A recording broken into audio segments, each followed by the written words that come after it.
This is a well-crafted, reasonable bill that will help promote competition with the Commonwealth.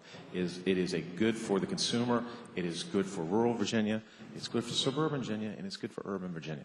And I would ask the gentleman from Henry if he would take the floor for a question. Will the gentleman yield? I yield. The gentleman yields. I'm just intrigued. This bill passed 20-1 out of committee. It was on for a number of weeks, actually. Went through subcommittee, full committee, then we passed it by so we could have these meetings.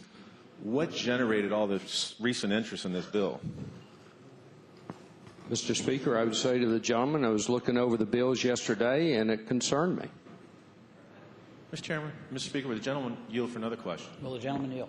I yield. The gentleman yields. It didn't have anything to do, you're reaching concern with a letter or email that some members received from CWA, did it? I would say to the gentleman that about 8 or 10 years ago, I stood up on this floor and I questioned the motivations of the gentleman from the city of Roanoke, Mr. Woodruff.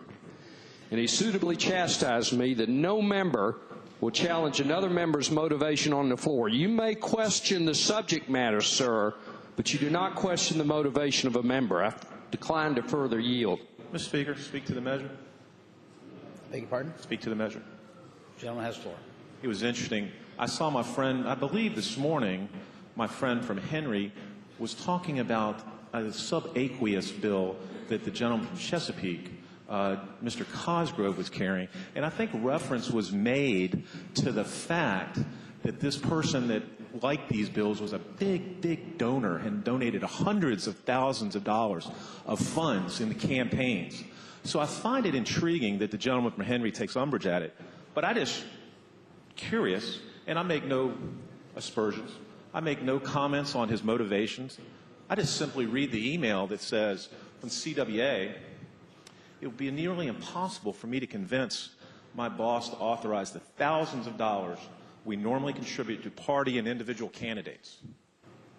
This was this is after a long, long number of paragraphs saying why they should oppose the bill. And it's interesting all the email addresses on here. But I make no comments about anybody's motivations. But I do say I think the gentleman from Chesapeake should have taken umbrage this morning because there was no proof there, nothing in writing, black and white right here, my friends. I hope you reject the amendments and support the bill. Questions on adoption of the floor amendments offered by the gentleman from Henry, Mr. Armstrong. As many as favor adoption of the floor amendments will say aye. Aye. Those opposed, no? No. Floor amendments are rejected.